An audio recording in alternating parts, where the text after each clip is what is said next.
तो फंसा जहां भोगों में तो दुर्गति हमारी पक्की, और मन भगवान में फंसा सदगति हमारी पक्की। मनुष्य जन्म मिला है मन को भगवान में फंसाने के लिए। भोगों में तो बहुत योनियां हो गई, बहुत जन्म हो गए, तो तृप्ति कभी हो ही नहीं सकती, चाहे जितना हो।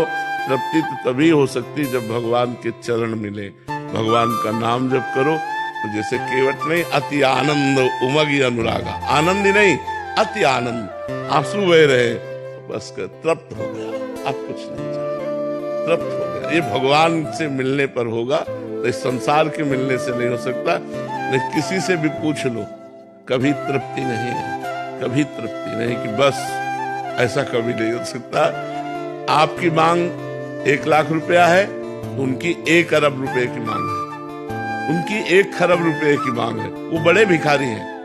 तो ये चाह कभी पूर्ति हो ही नहीं सकती, ये भगवान से जुड़कर ही पूर्ण हो सकती है। तो बहुत कम है। जैसा देखा गया, एक दिन पीपा जी और सीता सहचरी जी चीदर चिदरानी जी के दर्शन करने के लिए गए। गृहस्थ भक्त थे। चीदर चिदरानी जी तो द्वारिका में भगवत साक्षात्कार के बाद वहां द्वारिका में महिमा सुनी। कुछ चीदर चिदरानी जी नाम के एक भक्त है, तो वहां गए। अब वो ऐसे महान भक्त थे कि सब कुछ उनका संत सेवा में जा चुका था, मतलब यहाँ तक कि खाने के लिए भोजन भी नहीं था। वो भगवत आश्रित निरंतर नाम जप, और एक वस्त्र चीदर जी के शरीर में फटा पुराना धोते, और एक नया वस्त्र चिदरानी जी के शरीर में था।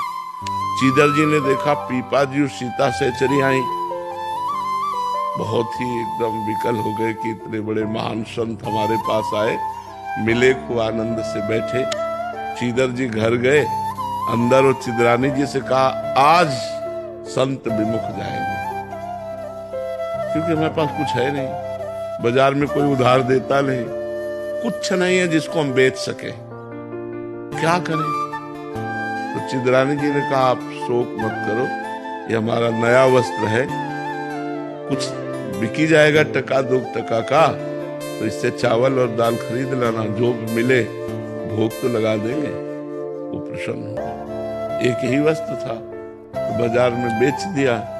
जो भी उससे दाल चावल जो भी मिला उन्होंने बनाया, और बना के कोई 1 2 सेर 2.5 सेर थोड़ी मिलेगा कपड़े, एक कपड़े का, तो वो लेकर के पीपा जी सीता सहचरी को बाहर चीदर चिदरानी जी ने क्या पाओ, तो उनका भक्तानी को भी बुलाओ, सीता सहचरी जी ने कहा। तो उनका नहीं, रहने दीजिए भक्तानी को आप। तो वो